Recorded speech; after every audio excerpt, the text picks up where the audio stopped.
بھائی نے سوال کیا کہ حضرت علی رضی اللہ تعالیٰ عنہ کو مولا کہنا کیسا ہے؟ حدیث میں الفاظ من کنت مولا ہوں فہذا علی مولا، جس کا میں مولا ہوں اس کا علی مولا ہے۔ سوال کرنے والا دیکھو کتنا شیعت سے متاثر ہے کہ وہ سوال میں یہ نہیں کہہ رہا ہے نبی صلی اللہ علیہ وسلم کو مولا کہنا کیسا ہے، یہ ہے شیعت کا پروپیگنڈا۔ کتنی آرام سے تم نے قبول کر لیا۔ ابے حدیث میں پہلے علی کا نام تھوڑی ہے، پہلے کس کا ہے؟ پہلے کس کا ہے؟ محمد الرسول اللہ صلی اللہ علیہ من کنت مولا ہوں، جس کا میں مولا ہوں، تو پہلے مولا کس کو ماننا چاہیے تھا؟ بتائیے اب بتائیے بھائی، نبی صلی اللہ آج تک بولا تم نے مولا محمد؟ بولا نہیں نا؟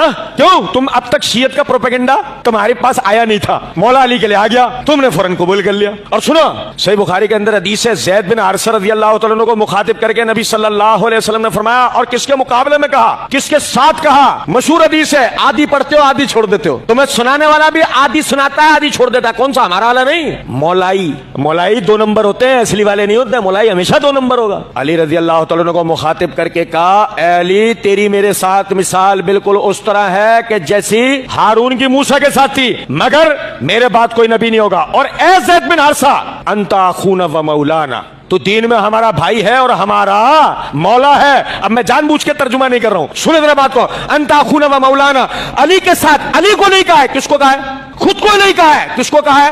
زید بن حارثہ کو۔ اب سمجھو ذرا بات کو، آج تک تم نے کسی آدمی کو مولا زید بن حارثہ کہتے